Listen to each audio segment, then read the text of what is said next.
Afternoon, कैसे हैं? Good morning sir. Madam नमस्कार। Good afternoon. Good morning sir, good morning. बढ़िया है सर। Good afternoon sir.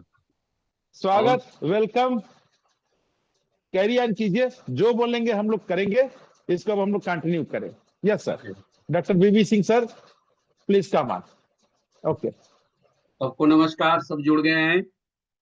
देखिए, जो ये कार्यक्रम आपका आरंभ हुआ है और आज से हम इस पर फॉर्मल वर्क करेंगे, यानी फॉर्मल काम वर्क किया जाएगा।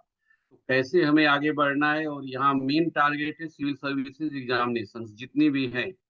यूपीएससी के साथ साथ हम पीएससी भी ले सकते हैं, जैसे यूपीपीएससी हो गया, बीपीएससी हो गया, जेपीएससी हो गया, या मध्य प्रदेश से बच्चे जो जुड़े हैं उनको भी बेनिफिशियल, जितने भी नॉर्थ इंडिया में बच्चे हैं या पूरे मतलब ऑल इंडिया लेवल पर सबके लिए बेनिफिशियल होगा। और आरपीएससी, चूंकि राजस्थान पब्लिक सर्विस कमीशन का थोड़ा सा जो पैटर्न है अलग है, लेकिन बेनिफिशियल उसके लिए भी होगा। कहने को तो उन बच्चों को भी बेनिफिट होगा जो यहाँ से आरएस वगैरह का एग्जाम देते हैं। और देखो, जैसा कि आप जानते हो कि परीक्षाओं की अगर बात करें पूरे अखिल भारतीय स्तर पर, ऑल इंडिया लेवल पर, तो जिस परीक्षा के संदर्भ में हम लोग बात करने जा रहे हैं, कहा जाता है मदर ऑफ ऑल एग्जामिनेशन।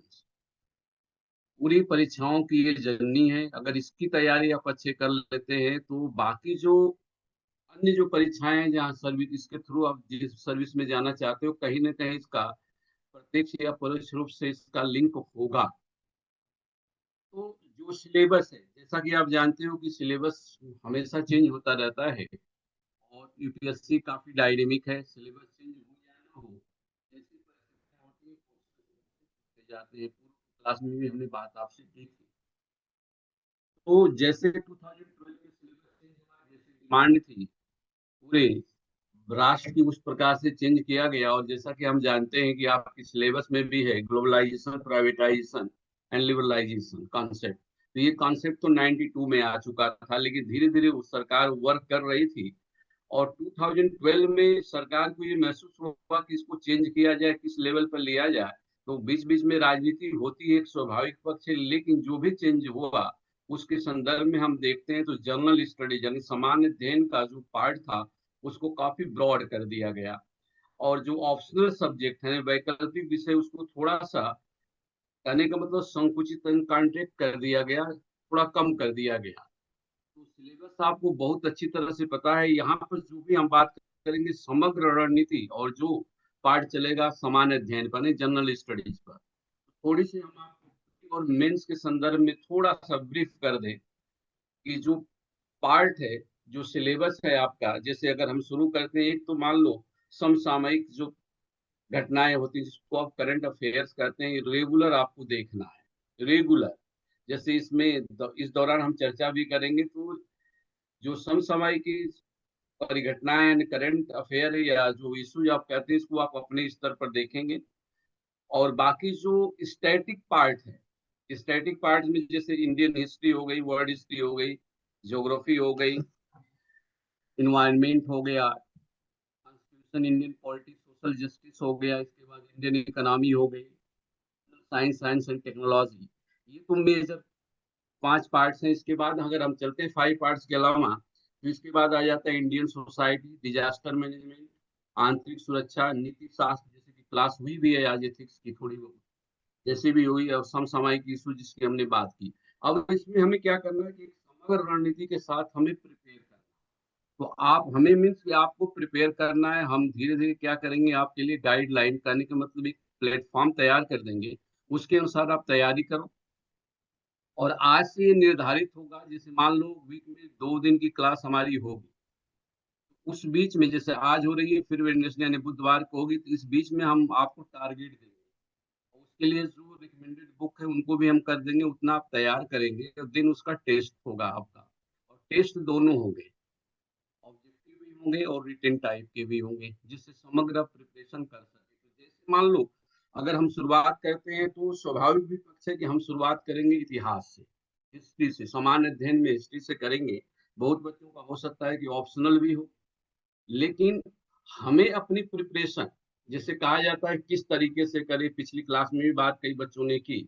तो हमें स्मार्ट स्टडी का एक स्वरूप देखना पड़ेगा। कहने का मतलब कैसा अप्रोच लगाएं कि परिश्रम कम हो और कम कम हो और ज्यादा से ज्यादा रिजल्ट ले ले। लेकिन यहाँ पर देखो, जब परीक्षा के स्वभाव को हम देखते हैं, तो जो बच्चे प्रश्न पत्रों से वाकिफ हैं, यानी जिनको ये जानते हैं, ये लोग जानते हैं कि प्रश्न कैसे आते हैं, तो पिछली क्लास में मैंने बोला था कि बहुत कम ऐसे अवसर आए हैं कि कभी भी यूपीएससी ने प्रश्नों को रिवाइज किया हो या दोबारा पूछ दिया हो। तो नए प्रकार के क्वेश्चंस आएंगे।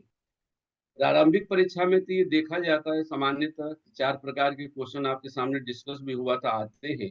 और वहां पर आप थोड़ा सा अंदाज भी लगा लेते हो, तो कभी सही होता है, कभी गलत होता है। तो प्रारंभिक परीक्षा में ये देखा भी गया है कि अगर मान लो प्रथम प्रश्न पत्र में 100 क्वेश्चन हैं, यानी 100 प्रश्न हैं, तो 100 प्रश्नों में यदि 55 आप सही कर लेते हो, तो एनी हाउ आपका मेंस के लिए आप क्वालिफाई कर जाते हो। 55 से ज्यादा कभी मेरिट गई नहीं, यानी 200 में 110 मार्क्स से ज्यादा कभी मेरिट गई नहीं। क्वालिफाइंग परसेंट आपको लेना है, उसकी बात हम नहीं कर रहे। हमारे प्रथम प्रश्न पत्र है जो सामान्य अध्ययन का है, उसको किस तरह से तैयार करें, तो वहां पर एक स्वाभाविक पक्ष ये आ जाता है कि आप कर लेते हो, अधिकतर बच्चे क्वालिफाई भी करते हैं। और ये फिर मेंस में कितने बच्चे जाते हैं और मेंस को कितने बच्चे क्वालिफाई करते हैं, इंटरव्यू तक जाते हैं। तो जहां तक मुख्य परीक्षा के प्रश्नों का स्वरूप है, वो काफी बेसिक आते हैं। बेसिक का मतलब, बेसिक को कभी आप ही मत सोचना, जब कभी आपके सामने अगर शब्द जनरल या बेसिक आता है तो लोग लाइटली लेते हैं, सोचते हैं कि सस्ता होगा, सामान्य होगा, नहीं कहने का मतलब हल्का होगा। लेकिन जब आपके प्रश्न पत्र में बेसिक या सामान्य शब्द आ रहा है, तो वहां सोचो कि उसकी कॉम्प्रहेंसिवनेस, उसकी विशालता बढ़ जाती है। कहने का मतलब ये हुआ कि थोड़े भाग में आपको सब कुछ प्रस्तुत करना है। तो जैसे मैंने बताया कि ट्रेंड बदलते हैं, तो उन पर आपको ध्यान रखना है। और बैक ईयर के आप आपसे गुजारिश है कि बैक ईयर के कम से कम 10 वर्ष के प्रश्न पत्रों का आप अध्ययन करें। अध्ययन करने का मतलब ये नहीं कि पढ़कर हट गए। लिम्स के क्वेश्चन और मेंस के क्वेश्चन, कम से कम 10 साल के प्रश्न पत्रों का आप अध्ययन करो, उन प्रश्नों के स्वरूप को देखो। तो प्रारंभिक परीक्षा में तो जैसा मैंने बताया था, 4 प्रकार के क्वेश्चन आपके पास है। एक सिंपल आ गया, कोई फैक्ट दिया, उसमें ए बी सी डी दे दिया, उसमें से रॉन्ग है राइट है, आप कर लेते हो। दूसरा क्वेश्चन आता है, कंसीडर द फॉलोइंग सेंटेंसेस, निम्नलिखित कथनों पर विचार करें। 1 2 3 4 करके उसमें 1 2 से लेकर 4 तक वहां दिया जाता है। इनमें से और फिर पूछता है कि उसमें से कौन सा सही या गलत है। वहां पर आपको आपकी तैयारी जो होनी चाहिए काफी कॉम्प्रहेंसिव होनी चाहिए। अगर एक फैक्ट में आप इधर से उधर कर दिए, तो फिर पूरा मामला क्या हो जाता है, वो नकारात्मक हो जाता है, निगेटिव हो जाता है। तीसरा क्वेश्चन मैथ्स वाला है, जो कि सामान्य होता है, लेकिन उसमें भी यूपीएससी में सामान्य दिखता नहीं है। और चौथा क्वेश्चन आपको, आपसे बात हुई थी असर्शन और रीजनिंग, कथन और कारण वाले, जिसमें मैंने बताया था कि कॉन्सेप्ट के साथ साथ फैक्ट आपका तैयार होना चाहिए।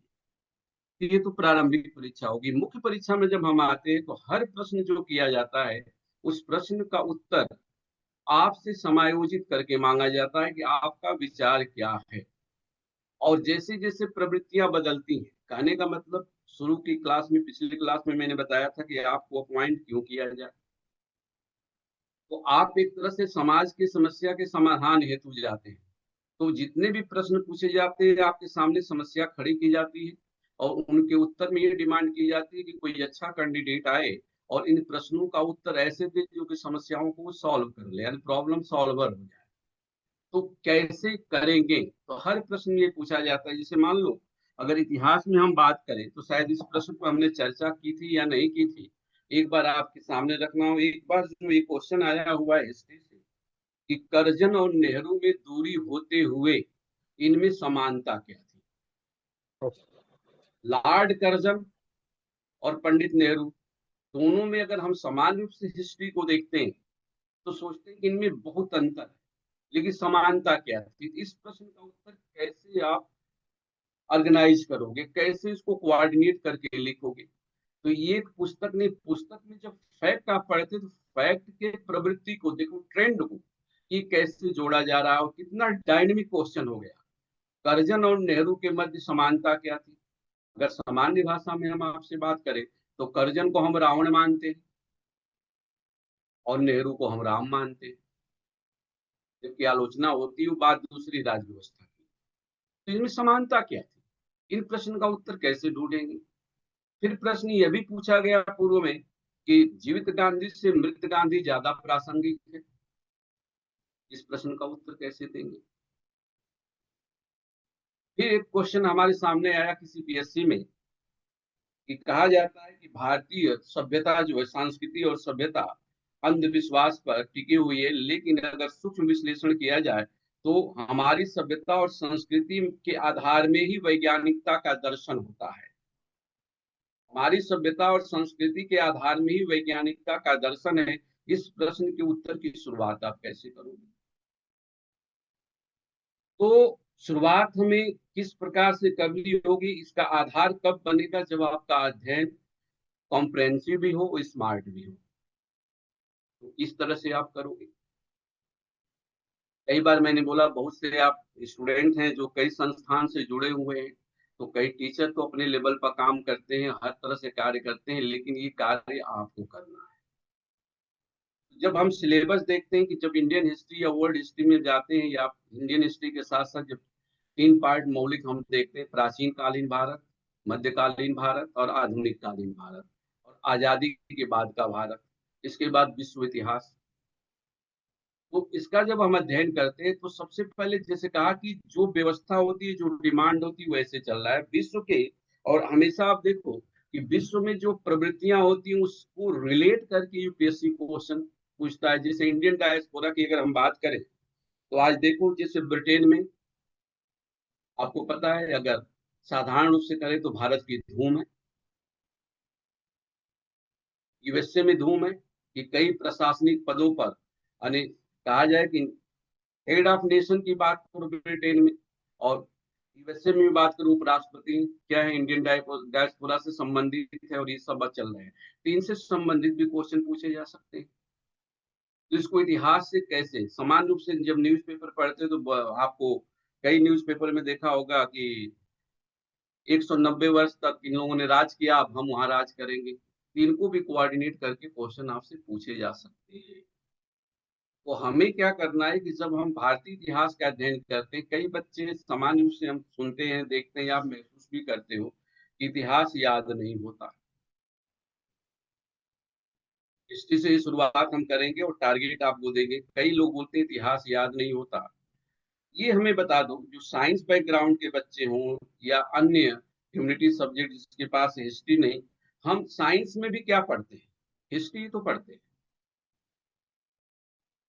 फैराडे का रूल पढ़ रहे हो, नियम पढ़ रहे हो, न्यूटन की थ्योरी हम पढ़ रहे हैं, वो हिस्ट्री तो है। और क्या है? तो यहाँ हमें इतिहास को अपने समझने की एक लालसा जब होती है, तो हम आधार को खोजने की कोशिश करते हैं। उसी आधार की खोज का एक कहा जाए कि टेक्निकल नाम दे दिया गया हिस्ट्री। हमें हिस्ट्री पढ़नी है। अब हम आगे कि इतिहास अगर हम पढ़ने की कोशिश करते हैं, भारतीय इतिहास जिसमें एंशियंट, मिडवल, मॉडर्न और स्वतंत्रता के बाद के इतिहास की बात करेंगे, और साथ में विश्व, यहाँ वर्ल्ड हिस्ट्री की बात आपसे बाद में किया जाएगा, क्योंकि मुख्य परीक्षा के संदर्भ में उसकी प्रासंगिकता है। तो जब यहाँ बात करते हैं तो हमें क्या क्या पढ़ना है, कैसे पढ़ना है। और बच्चों ये ध्यान रखना कि जब भी आपकी तैयारी हो यूपीएससी या कोई, आपकी तैयारी जब कॉम्प्रहेंसिव होगी, सब कुछ पढ़कर जाओगे, तो कभी भी सर आप कभी कभी थोड़ी सी आवाज कम हो जा रही है, जब कम हो लगता है जा रही माइक से हल्का। अभी तो ठीक है, लेकिन कभी कभी है। अब अच्छा, आगे माइक पे जी प्लीज। हाँ, माइक की वजह से। अच्छा, अब सही आ रही है सर? तो देखो, यस जी। हमें जो भी अध्ययन करना है विस्तृत करना है, टाइम लगने दो। एक बार टाइम ज्यादा लग जाए सही है, अगर आप सोचते हो कि 1 महीने 2 महीने में तैयारी कर लेंगे, तो मेरा मानना है कि जब जो बच्चे या स्टूडेंट जो हैं 1 2 महीने या 3 4 महीने की तैयारी की बात करते हैं, उनमें एक असफलता का एक सतत क्रम शुरू हो जाता है। अभी आप क्या करते हो, कभी फॉर्म नहीं डाला तो कोई तैयारी नहीं करेगा। जैसे यूपीएससी ने नोटिफिकेशन दिया फेब में यानी फरवरी में, तो फिर आप किताबें गाइडें सब खरीद कर लाते हो, फिर शुरू हो जाते हो। फिर जैसे प्री का रिजल्ट आया उसके बाद मायूस होकर बैठ जाते हो, या सोचते हो कि प्रीलिम्स पास कर ले तो मेंस की तैयारी करेंगे, मेंस के बाद इंटरव्यू की तैयारी करेंगे। तो ये नहीं चलेगा। आप सतत रूप से कॉम्प्रहेंसिव स्टडी शुरू करो, और इस प्रोग्राम में मैं यही कोशिश कर रहा हूँ कि आपके टाइम तो लगेगा, मैं जैसे बता दिया कम से कम 12 महीने का टाइम लगेगा आपको प्रिपेयर करने में, चूंकि आप हमारे साथ नहीं हो, हमारे सामने नहीं हो, तो इसमें ज्यादा से ज्यादा एफर्ट आपको डालना है। तो हम इस क्रम के अंतर्गत हम शुरुआत करने जा रहे हैं। सब पर बात होगी आपसे, भारतीय इतिहास के साथ साथ ज्योग्राफी पर भी बात होगी, इंडियन पॉलिटी पर भी बात होगी, इंडियन इकोनॉमी पर भी बात होगी, इंटरनल साइंस एंड टेक्नोलॉजी पर भी बात होगी, डिजास्टर मैनेजमेंट पर भी बात होगी। तो हर पर बात थोड़ी डिस्टर्ब हो रही है। विवेक क्यों डिस्टर्ब हो रहा है? हेलो, ठीक है सही हो सर। गया सर? हाँ, तो यहाँ से देखो हम शुरुआत जो कर रहे हैं श्री गणेश, जैसे छठ पूजा भी अगर आप मानते हैं तो अच्छी बात, मानना तो पड़ेगा ही, और हमारी हमारी सभ्यता ही यही है। तो आज मान लो कि सूर्य देव की पूजा करने के बाद आज एक नई शुरुआत हम लोग कर रहे हैं, ठीक। और ये शुरुआत हो रही है भारतीय इतिहास से। अब भारतीय इतिहास के अंतर्गत जो विगत वर्ष में प्रश्न आए हैं, प्रारंभिक परीक्षा और मुख्य परीक्षा, उनको ध्यान में रखते हुए हमारी नजर में तो कम से कम 20 से 22 वर्ष के प्रश्न हैं। और उनका इवेल्युएशन करने के बाद ये हमने देखा है कि विगत कुछ वर्षों से, बेसिकली 2014 से, थोड़ा सा ट्रेंड प्रारंभिक परीक्षा और मुख्य परीक्षा दोनों में चेंज हुआ, क्योंकि हमारी सभ्यता की जो डिमांड हो रही है वो दूसरी तरफ आ रही है। पहले क्या होता था कि जैसे आप प्रिपरेशन करने जाते हो हिस्ट्री की, तो ये बोला जाता था कि मॉडर्न इंडिया तैयार कर लो, एंशियंट और मिडवल को छोड़ दो, एक दो क्वेश्चन आएंगे और इससे हम क्या करेंगे, क्वालिफाई करेंगे। लेकिन अब नहीं रहा। शायद पिछली क्लास में भी बात हो गई थी कि इस 15 अगस्त को 2022, 15 अगस्त 2022 को प्रधानमंत्री ने लाल किला से क्या कहा था, पंच प्रण। और पंच प्रण के अंतर्गत एक सबसे प्रमुख जो वाक्य था अपनी सभ्यता और संस्कृति के संदर्भ में उनका, कि हम जो उपनिवेशवादी मानसिकता क्या करें, छोड़ दें मानसिकता को। निश्चित है कि इससे संबंधित क्वेश्चन आएंगे और इंडियन कल्चर पर क्वेश्चन ज्यादा बनने वाले हैं। तो इंडियन कल्चर के ऊपर हम क्या करें, तो जब भी हिस्ट्री पढ़ें अब कल्चर को दिमाग में रखें। और इसकी शुरुआत जैसे मान लो हम कर रहे हैं कि कितने टॉपिक्स आप कवर करोगे, कैसे करोगे, तो आप एंशियंट, मिडवल, मॉडर्न तीनों पार्ट को आपको कहा जाए कि बड़े स्तर पर एक पूरी गहराई के साथ आपको पढ़ना है। और शुरुआत करोगे, आपके पास जो मैटर है एनसीईआरटी आपके पास होगी 11th 12th की, जिसमें एंशियंट, मिडवल, मॉडर्न तीनों एडिशन आते हैं। तो बेहतर ये होगा, बेहतर क्या आपके लिए जरूरी है, ओल्ड एडिशन लेना। जो 90 के एडिशन अगर आपके पास नहीं है तो मार्केट में देखिए, अगर नहीं मिल पा रहे हैं तो फिर हमसे संपर्क करें, वो उपलब्ध कराए जाएंगे। वो पुरानी एडिशन से ही आप तैयारी करो, वहां से क्वेश्चन खूब अच्छे बनते हैं। अब देखो इसका पाठ्यक्रम क्या, तो हमें शुरुआत क्या करनी है। एक तो एनसीईआरटी जब हम लेते हैं प्राचीन भारत में, तो प्राचीन भारत में जो 11th की एनसीईआरटी, उसके शुरू के 5 से 6 टॉपिक जो है आपको कई बार पढ़ने हैं। जनरली आप क्या करते हो, उसको छोड़ देते हो और गाइड के ऊपर चले जाते हैं। मार्केट में बहुत सी गाइड है मोटी मोटी, तो उसमें जो मूल तत्व छोड़ दिया जाता है। ये आपको नहीं करना, उस पर हम थोड़ी थोड़ी चर्चा आज करेंगे, कम से कम 5-6 टॉपिक पर। इसके साथ साथ जब हम आगे बढ़ते हैं तो हमें पढ़ना क्या है, तो सबसे पहले देखो हमें, जब हम शुरुआत करते हैं हिस्ट्री की, तो हम स्टोन एज पढ़ेंगे। स्टोन एज को आप क्या करते हो, छोड़ देते हो। स्टोन एज को जब आप पढ़ते हो तो वहां से, जैसे मैंने कहा कि ये क्वेश्चन जनरल स्टडीज में और हमारे दिमाग में आ गया, मुख्य परीक्षा में आया हुआ हाँ है विवेक। कि प्राचीन भारत में विज्ञान और प्रौद्योगिकी के विकास की व्याख्या। प्राचीन भारत में विज्ञान और प्रौद्योगिकी के संदर्भ में आप क्या बात करते हो। तो जैसे पंचप्रण की बात हमने किया प्रधानमंत्री की, तो हमारे संदर्भ में क्या कहा गया, कहा गया कि हमारी संस्कृति जो है किसी लायक थी ही नहीं। लेकिन दूसरे पहलू को हम भी जानते हैं कि 0.0 पाई का नाम तो सुना होगा। अगर भारत नहीं दिया होता तो क्या होता, लेकिन वास्तव में क्या हुआ ये किसी को पता नहीं। साइंस और फिलोसफी और सबकी ओरिजिन हम देखते हैं कि इंडिया से है। तो कहाँ से हम शुरू करेंगे, तो जब पाषाण काल में हम जाते हैं, तो पाषाण काल पर, इसमें हम आगे डिटेल आपसे बात करने वाले हैं। स्टोन एज से शुरू करेंगे, फिर इसके बाद चैल्कोलिथिक एज, कहने का मतलब ताम्र पाषाण काल। ताम्रपाषाण काल में भी को हमें पढ़ना है, कैसे पढ़ना है बात करेंगे। फिर इसके बाद ब्रोंज एज कल्चर आएगा, जिसको आप इंडस सिविलाइजेशन कहते हैं, सिंधु सभ्यता। तो जब इतिहास का क्रम चलता है तो यहाँ पर देखा जाता है कि इतिहास का क्रम क्या है, एक लगातार चल रहा है, कंटिन्यूअस। बाद हमारा क्रम कहीं ब्रेक डाउन होता है, स्टोन एज, इसके बाद ताम्रपाषाण काल यानी चैल्कोलिथिक एज, और फिर इसके बाद हम आते हैं इंडस सिविलाइजेशन। इसके बाद हमारी किसी कारणवश वहां संस्कृति का ब्रेकअप होता है, टूट जाती है। उसके बाद न्यू संस्कृति की क्या होती है, emergence of the Aryan culture. Aryan culture जब आता है लगभग 1500 ईसा पूर्व, तो वहां से हम लगातार चल रहे हैं। तो आर्यन कल्चर में वैदिक कल्चर, वैदिक कल्चर को हमको दो भागों में बात देखना है। एक तो ऋग्वैदिक कल्चर जो 1500 बीसी से लेकर 1000 बीसी तक चलेगी, फिर इसके बाद 1000 बीसी से लेकर 600 बीसी तक चलेंगे। इसकी ठीक है। इसके बाद हम देखते हैं कि पोस्ट वैदिक कल्चर में आते हैं तो वहाँ तरह तरह की विषमताएं आती है। वो विषमताएं क्यों आती है आगे हम चर्चा करेंगे, क्वेश्चन आपके पास आएंगे। इसके बाद हम आते हैं महाजनपद एज, महाजनपद काल, जिसमें 16 महाजनपदों की बात होगी अंगुत्तर निकाय बौद्ध ग्रंथ में जो किया गया, या और भी उन पर हम बात करेंगे। इसके बाद जब ये पोस्ट वैदिक काल आता है, जहाँ पर वर्ण व्यवस्था आती है या अन्य प्रकार की जो विसंगतियां आती है, इसके विरोध में पहली बार भारत में रिलीजियस रेवोल्यूशन होता है, धार्मिक क्रांति। ध्यान रखना, रेवोल्यूशन होता है, धार्मिक क्रांति, जिसके कारण उत्तर भारत में लगभग जो हमारा मैदान है 62 संप्रदायों का जन्म होता है। 62 सेक्ट ओरिजिन होते हैं, जिसमें प्रमुख कौन है, बौद्ध एंड जैन।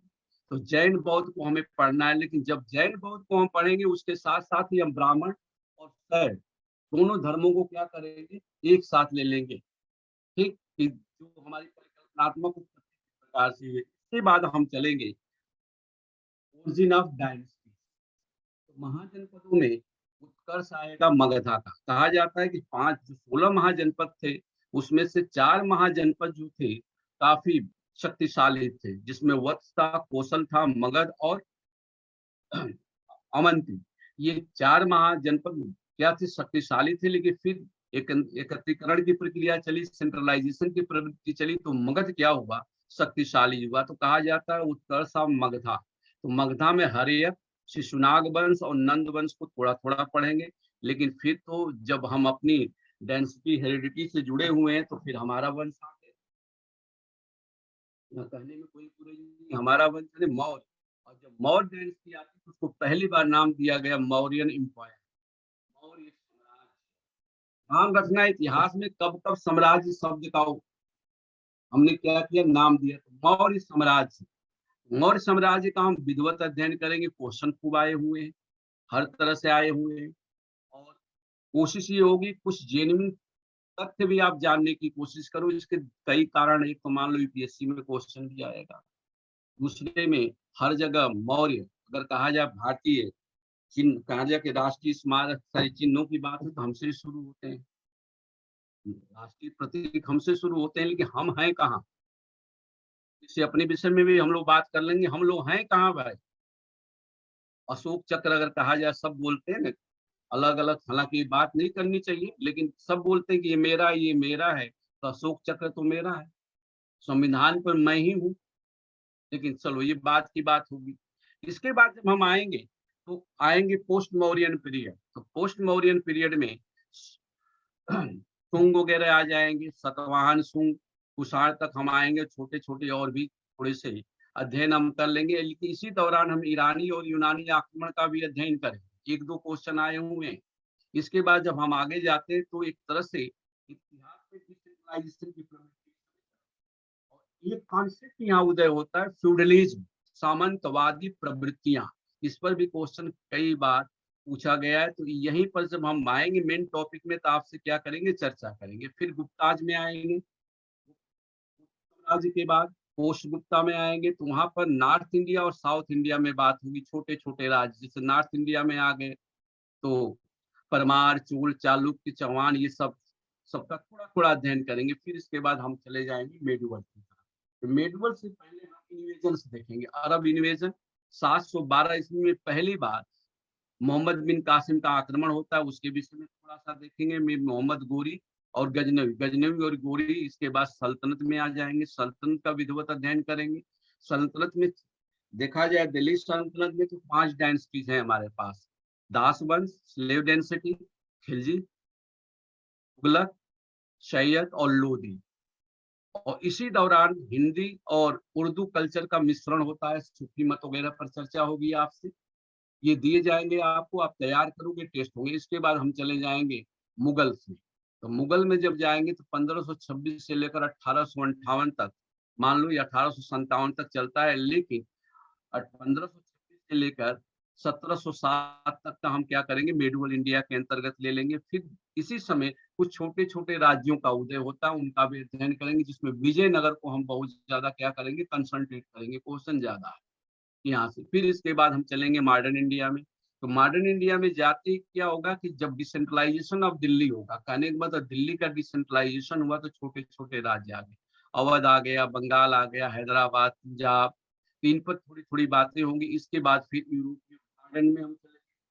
तो इसी बीच में मॉडर्न और मेडुअल के कंजक्शन पर, उनके संगम पर हम मराठों का उदय देखेंगे, 1727 से लेकर 1818 तक। 1727 में शिवाजी के जन्म से हम लेंगे, और 1818 तक, तब जब मराठों का अंत हुआ। तो इनका हम एक अलग अध्ययन करें। इसके बाद मॉडर्न इंडिया में आएंगे। मॉडर्न इंडिया में हम क्या करेंगे, एडवेंट ऑफ यूरोपियन, यूरोपियन का आगमन, उनका इम्पैक्ट। अब उनका इम्पैक्ट किस आधार पर पड़ रहा है, तो सोशल, इकोनॉमिक, कल्चरल सब देखेंगे। इसके साथ साथ जब थोड़ा सा मूवमेंट चला में, तो 1857 की क्रांति के रूप में वो क्या, उसका प्रतिफल आया। अब 1857 को पढ़ने के बाद हम देखेंगे सोशल, रिलीजियस और जो ट्राइब्स मूवमेंट्स है उन पर अध्ययन करेंगे, फार्मर मूवमेंट पर भी अध्ययन कर लेंगे अलग सर, से। वन अब इसके सेकेंड बाद सर। हम चलेंगे कहाँ पर, अब आगे मॉडर्न इंडिया में। तो मॉडर्न इंडिया में जैसे मान लो मूवमेंट्स हमने पढ़ लिया 1857 के बाद, तो जितने भी social, religious and tribal and peasant movement हुए, इनका अलग अलग अध्ययन करेंगे। और हर लेवल पर, प्रारंभिक परीक्षा में क्या है, मुख्य परीक्षा में क्या क्वेश्चन हो सकते हैं। देन इसके बाद फ्रीडम स्ट्रगल होगा। तो फ्रीडम स्ट्रगल के 3 पार्ट हम लेंगे। वैसे मैं 5 पार्ट करूंगा, लेकिन किताबों में 3 दिया हुआ है। 1885 से करने के बाद 1825। हाँ, तो देखिए, अब मैं बात कर रहा था स्वतंत्रता आंदोलन। तो प्रथम चरण जो है 1885 से लेकर 1905। अभी आवाज आ रही है सही? जी यस सर, यस सर। हाँ। सेकेंड जब हम जाते हैं तो 1905 से लेकर 1919 जितने मेजर इंसिडेंट हुए सब पर चर्चा करेंगे। फिर थर्ड में हम आते हैं तो 1919 से लेकर 1947 तक। तो ये तो हिस्ट्री हो गई प्री इंडिपेंडेंस। अब पोस्ट इंडिपेंडेंस में हम जब बात करेंगे तो 1947 से लेकर 2022 तक। क्लियर? अब देखो बच्चों, आप हमें करना क्या है कि जो आपके पास बुक है, मैं आपको थोड़ा सा बता दूं कि आप प्राचीन भारत से शुरुआत करोगे, एनसीईआरटी से। और जैसा कि बता दिया कि ये 90 की दशक की एनसीईआरटी आपके पास होनी चाहिए। और उनमें जो टॉपिक आपके आने हैं, सबसे पहले जो आएगा, प्राचीन प्राचीन भारतीय इतिहास का महत्व।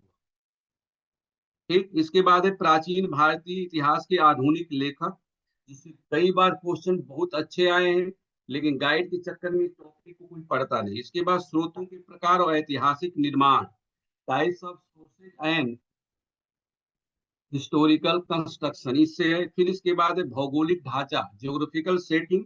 इसके बाद stone age and chalcolithic age है। इतने टॉपिक आपको क्या करने के तैयार करने। अब देखो, इसमें पहली टॉपिक आपके पास है प्राचीन भारतीय इतिहास का महत्व। इसमें आपको क्या पढ़ना है और यहाँ से क्वेश्चन क्या आ सकते हैं,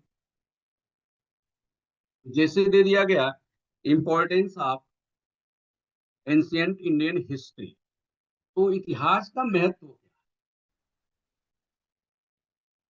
तो इसको आपको दिमाग में रखना होगा। ये मत सोचो आप कि इतिहास पढ़ रहे हो, जैसे आप छोटी क्लासेज में, जैसे पहले भी मैंने कहा कि बातें होती, इतिहास तो भूल जाता है। लेकिन अगर वस्तुतः हम देखें, फैक्ट है कि जो कुछ भी हम पढ़ते हैं अपने एजुकेशन सिस्टम में, सब हिस्ट्री ही पढ़ते हैं। अगर आपने कहा कि नहीं मैं करंट पढ़ रहा हूँ, तो करंट कल की घटना आज पढ़ रहे हो, और यही सब जो घटनाएं हुई हैं ये हमें क्या करना है, आगे अध्ययन करना है। तो हिस्ट्री हम इसलिए पढ़ रहे हैं कि हिस्ट्री के माध्यम से हम अपने आधार को जानने का प्रयास करते हैं। क्या करते हैं, इतिहास के माध्यम से जो हमारा बेस है उसको जानने का प्रयास करते हैं। अब इसमें हम क्या जाने से सब कुछ चलता था, कबीला थी, कबीलाई अर्थव्यवस्था थी, या धीरे धीरे क्या हुआ, जैसे अगर राज व्यवस्था की हम बात करें तो शुरू की क्लास में मैंने आपको बताया था कि 1947 में 15 अगस्त 1947 में भारत का एक राष्ट्र के रूप में उदय हुआ। लेकिन वो राष्ट्र अगर मूल्यांकन करो तो हमें लगता है कहीं ना कहीं वो हमें अपूर्ण राष्ट्र मिला, क्योंकि उदय के साथ या उदय से पूर्व 1947 से पूर्व भी कई भागों में हम विभाजित हुए, और उस समय भी विभाजित हुए, क्योंकि हमारे कितने टुकड़े कर दिए गए, दो, जो बाद में हम मान लो कि तीन टुकड़े हो गए बांग्लादेश के रूप में। तो जो हमें मिला इमरजेंस, तो कहने का मतलब कि हमें राष्ट्र के रूप में भारत तो मिला, लेकिन वास्तव में देखा जाए कि भारतवर्ष की परिकल्पना कब आई, संपूर्ण राष्ट्र हमें कब दिखाई देता है, तो निश्चय ही जब 322-23 ईस्वी की अगर हम बात करते हैं, तो चंद्रगुप्त मौर्य के द्वारा जिस राष्ट्र की प्रतिस्थापना की गई थी, वास्तव में बृहद भारतवर्ष वही था। लेकिन संशोधन हुआ कि ये सब कैसे हम जानेंगे, जब हम इतिहास को पढ़ेंगे। तो राज व्यवस्था कैसे आगे बढ़ी, तो धीरे धीरे राज व्यवस्था आगे बढ़ती चली गई। पहले कबीला थे, फिर कई कबीले मिलकर एक बड़े क्षेत्र का निर्माण किए, जिसे हमने महाजनपद नाम दिया। इन महाजनपदों में जो एकीकरण की प्रवृत्ति आई, अब देखो एकीकरण की प्रवृत्ति कभी भी शांति से नहीं आती है, संघर्ष होता ही है, और संघर्ष का परिणाम भी कहीं ना कहीं एकीकरण है। अगर आजादी के बाद भारत की एकीकरण की बात करो तो कई बार हम कई क्षेत्रों में हमारी सेनाओं ने बलपूर्वक उनको एकीकृत किया, कोई मिलना नहीं चाहता था। तो धीरे धीरे एकीकरण हुआ, तो जब महाजनपदों का एकीकरण हुआ तो राज्य की परिकल्पना हमारे सामने आती है। तो जब तक हम एंशिएंट इंडिया को बहुत अच्छी तरह से नहीं पढ़ेंगे, तब तक ये परिकल्पना हमारे मन में क्या होगी, दुविधा पैदा करेगी। तो हमें क्या पढ़ना है, प्राचीन काल की राज व्यवस्था कैसी थी, और धीरे धीरे कैसे इसमें मेटामार्फोसिस हुआ। मेटामार्फोसिस शब्द हमने ले लिया कायांतरण। कायांतरण शब्द क्या होता है, बदलाव। जैसे मेढक के बच्चे को देखा होगा, मछली के जैसा दिखता है, थोड़ा बहुत बायोलॉजी तो पढ़ा होगा, और धीरे धीरे कायांतित होकर मेढक का बच्चा बन गया। तो मेटामार्फोसिस ये शब्द यूपीएससी कई बार ले चुका है। क्यों ले चुका है, क्योंकि ये जो मेटामार्फोसिस शब्द हमने दिया ऑर्गेनिक मैटर के लिए, लेकिन जब अपनी इंडियन कॉन्स्टिट्यूशन को पढ़ोगे, अगर अथॉन्टिक बुक पढ़ा होगा, तो वहां आपने देखा होगा कि हमारा जो संविधान ऑर्गेनिक है, लगातार क्या हो रहा है, संशोधित हो रहा है। तो वहां भी हम बात करेंगे। तो अर्थव्यवस्था, फिर सामाजिक सांस्कृतिक स्वरूप कैसा था, फिर सामाजिक सांस्कृतिक स्वरूप था के साथ साथ जो मानव ने जीवन बसर शुरू किया है अपना, तो किस आधार पर शुरू किया, कुछ ना कुछ तरीका तो अपनाया होगा, और उसी तरीका को तो हम विज्ञान और प्रौद्योगिकी का नाम देते हैं। कहा जाता है ना, आवश्यकता आविष्कार की जननी होती है। जब जब जैसी आवश्यकता होती है, मानव अपने आप को अनुकूलित करने के लिए ऐसे वैसे तरीका, यानी कहने का मतलब प्रवृत्ति या तरीका का खोज कर लेता है। उसी को तो हम टेक्नोलॉजी कहते हैं। जिस मिसाइल टेक्नोलॉजी की आप बात कर रहे हो, जिस मिसाइल टेक्नोलॉजी की बात हो रही है, अग्नि हो, तो हमारे पास इसका कॉन्सेप्ट तो बहुत पहले आ चुका था, लेकिन समझाएगा कौन। कहा जाता ना, आवश्यकता आविष्कार की जननी होती। यहाँ पर आपको आना है, पहले टॉपिक में इसको खोजने की हम कोशिश करेंगे। कब कोशिश करेंगे, जब प्रस्तर एज में हम आएंगे, कहने मतलब प्रस्तर युग की संस्कृति में।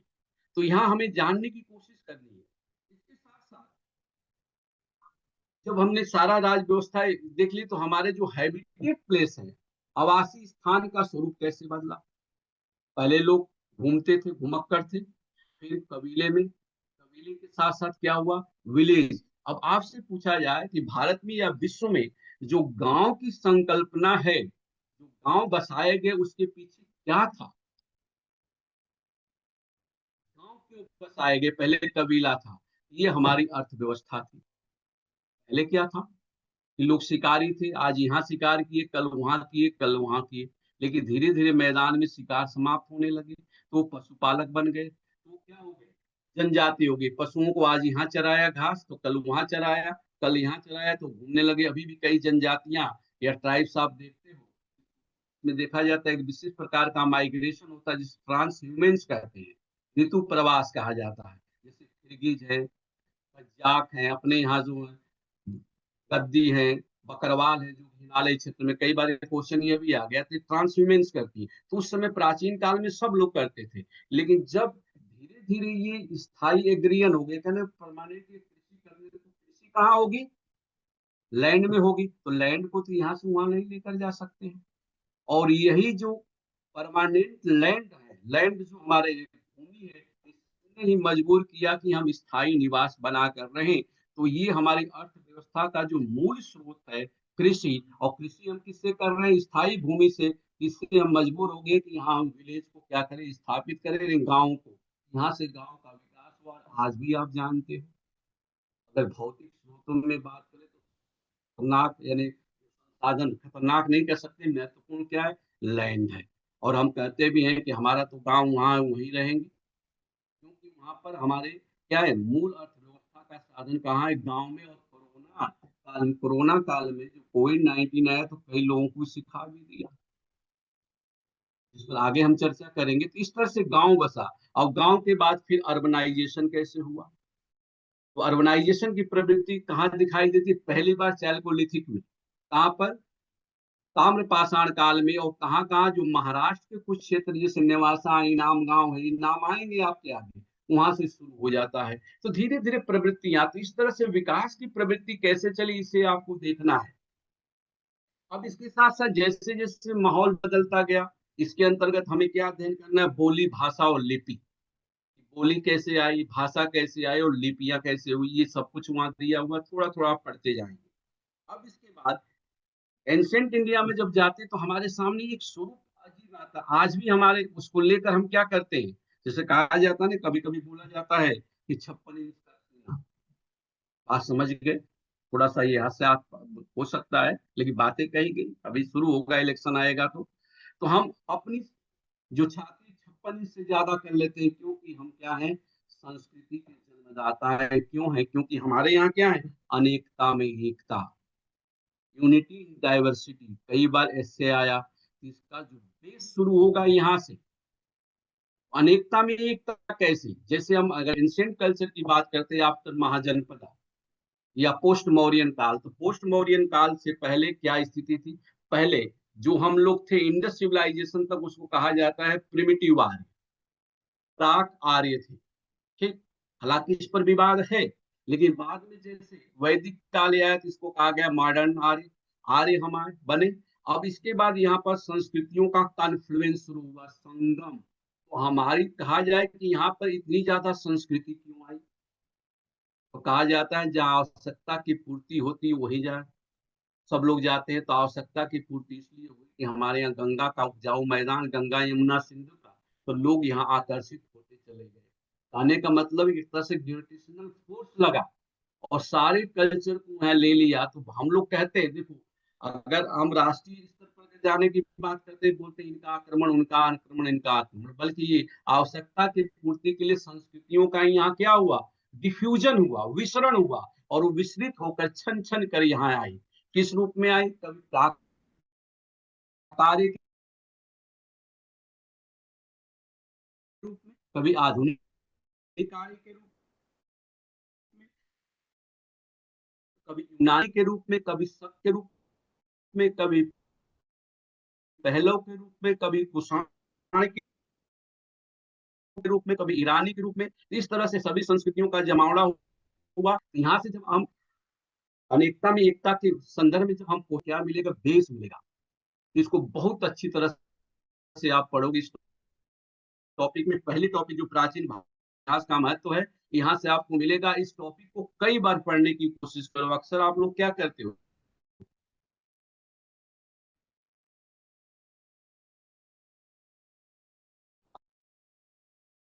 आप नेटवर्क डिस्टर्ब हो रहा है। में आदत है, जनरली अगर आप में नहीं है तो अच्छी बात, अगर है, यानी प्राचीन भारत की पुस्तक की आवाज आ रही है सर, हेलो, आ रही सर, आ रही। वो कभी कभी थोड़ा सा जब आगे आते हैं तो थोड़ा सा में वॉइस नहीं जा पाती है। प्लीज अभी जी सही हाँ। है। और जिन तथ्यों पर थोड़ा सा आपको इंडिकेशन किया गया, थोड़ी सी सूचना दी, उस पर सोचने की कोशिश करो कि ये क्या है। और ये मत सोचो कि आप इतिहास पढ़ रहे हो, आप सोचो कि आप अपने जीवन के विषय में पढ़ रहे हो, यहाँ ऐसा हो तो ऐसा हुआ होगा। उसी जब पुस्तक को पढ़ोगे तो एक जगह इन्हीं संस्कृतियों का जब हमने नाम लिया तो वहाँ एक शब्द दिया है कि हमारी संस्कृतियां जो ये नीर छिरवत मिली हुई है। नीर छिरवत शब्द आ गया, इसे हम क्या बोलते हैं? नीर छिरवतन, दूध में पानी मिला हुआ है, इनको कोई अलग नहीं कर सकता है। अगर इनकी प्रवृत्ति को हम अलग करेंगे तो परिस्थितियां क्या हो जाएगी? विषम हो जाएगी, हमारी पहचान नहीं रहेगी। क्लियर? तो इतना इसमें आपको देखना है। इसके बाद हम देखेंगे कि कालांतर में जो प्रक्रियाएं हुई, जब हम आगे बढ़ते हैं उसी टॉपिक में, तो जैसे जैसे आवश्यकता बढ़ती चली गई तो यहाँ पर स्ट्रेटिफिकेशन होगा। जैसे परिवार में आप देखते हो, आप गांव में देखा होगा, आपने सुना होगा या देखा भी है, महसूस भी करते हो, जिसमें कहा जाता है कि पहले तो यहाँ दो घर थे, एक ही परिवार था, एक ही खानदान के लोग क्या हुए? 100 हो गए। वही प्रवृत्ति हमारी यहाँ, लेकिन जब 100 हो गए तो उनमें क्या होगा? विरोध होगा, कन्फ्रंटेशन होगा, कॉन्फ्लिक्ट होगा। स्ट्रगल भी होता है, कॉन्फ्लिक्ट होता है। तो वही स्थिति अपनी संस्कृति के विषय में है। और जैसे कॉन्फ्लिक्ट हुआ या कंट्राडिक्शन, कॉन्फ्लिक्ट, दो शब्द याद रखो, कंट्राडिक्शन होंगे, कॉन्फ्लिक्ट हो गए, विरोधाभास होगा और संघर्ष होगा, तो हम अपने आप को स्थापित करने के लिए कुछ ना कुछ समायोजन करते हैं। जैसे कहा गया फ्यूडलिज्म आ गया, फ्यूडलिज्म के साथ साथ जो वर्ण व्यवस्था हम आगे देखते हैं अपने यहाँ, तो हमारे यहाँ वर्ण व्यवस्था क्यों है? ये प्रश्न बहुत अच्छा है। हमारे यहाँ वर्ण व्यवस्था कैसे आई, क्यों आई, तो इसके पीछे भी आवश्यकता है। पहले हमारे यहाँ वैदिक काल में जब आप देखोगे तो तीन कास्ट नहीं थे, क्लास थे। ध्यान रखना, क्लास थे। पहला था टीचर, जिसको पुरोहित कहा जाता था। दूसरा था रक्षा करने वाला क्षत्रप, जिसको क्षत्रियावाद में कहा गया। और तीसरा था कर्मकार। लेकिन बाद में वो चेंज हुआ। चेंज कैसे हुआ? आवश्यकता के अनुसार। तो जो ऊपर बैठे हुए थे, 10वें मंडल, जब पुरुष सूक्त में सारी बातें की गई तो काल्पनिक कर दी गई। हालांकि उस पर हम डिटेल बात नहीं कर पाएंगे, काल्पनिक कर दी गई और उन्होंने स्पेसिफाई कर दिया कि हम यहाँ हैं तो यहीं बने रहे। पुरोहित का बेटा पुरोहित ही होगा, क्षत्रिय का बेटा क्षत्रिय ही होगा, वैश्य का वैश्य होगा और शूद्र का शूद्र ही होगा। क्योंकि वहां पर क्या आ गया? इंटरेस्ट आ गया। जब आप पढ़ोगे तो सब दिखाई देगा। और आगे काफी काफी इस पर हम क्या करेंगे? चर्चा करेंगे। यहाँ से शुरू हो जाता है, जैसे जैसे संख्या बढ़ती गई, भौतिक संसाधनों की कमी होती चली गई, उसका बंटवारा होता गया, और यहीं से सामंतवाद और जाति व्यवस्था सबका हमें उदय दिखाई देता है। और इस टॉपिक में डायरेक्टली इनडायरेक्टली आपको मिल जाएगा, डायरेक्टली इनडायरेक्टली दोनों आप देखेंगे। इस टॉपिक को आप खूब पढ़ेंगे। इसके बाद दूसरी टॉपिक है आपकी भारतीय प्राचीन भारतीय इतिहास के आधुनिक लेखक, modern writer of ancient Indian history. इससे क्वेश्चन आपके पास आए, क्योंकि इस टॉपिक को आप देखोगे तो कम से कम 10-15 पुस्तकों के नाम आएंगे।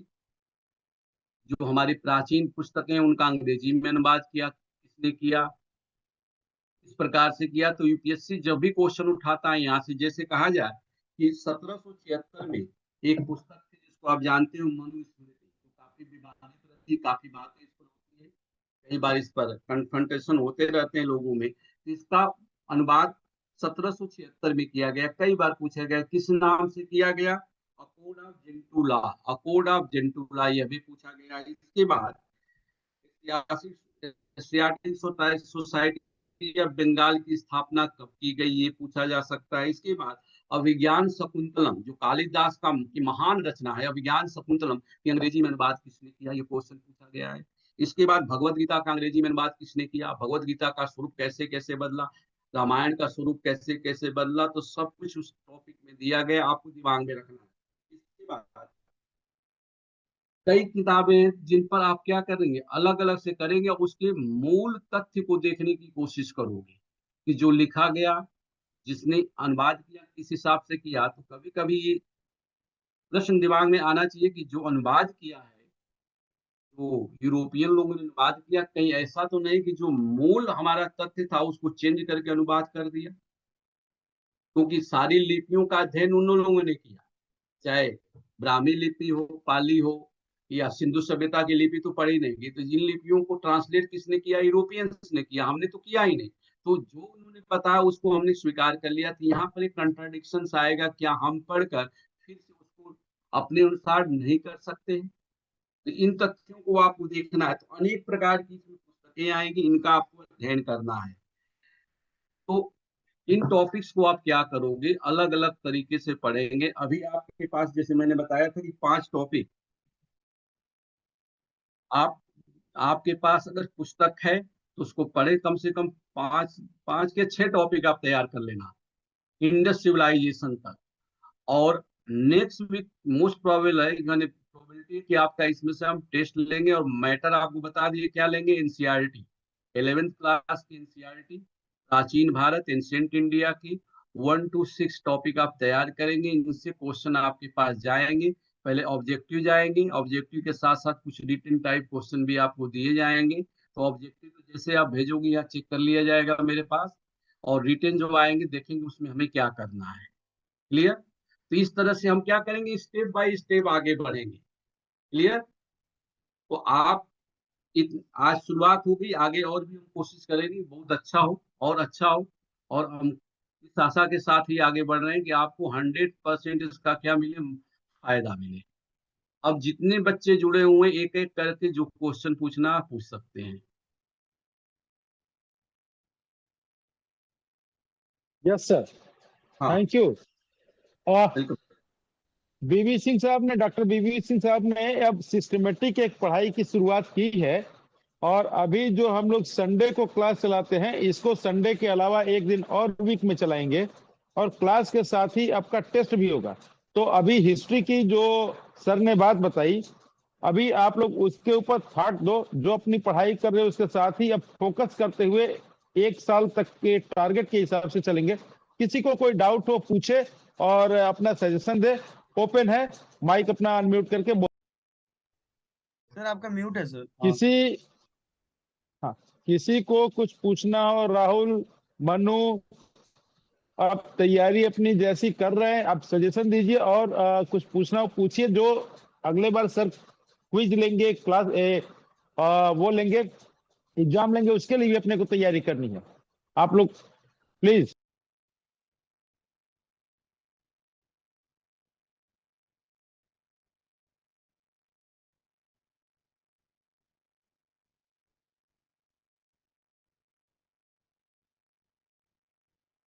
सर ये मैं कह रहा हूँ सर कि किस टॉपिक पर सर आज दिए हैं कोई लिखने के लिए सर, जो बोले हैं।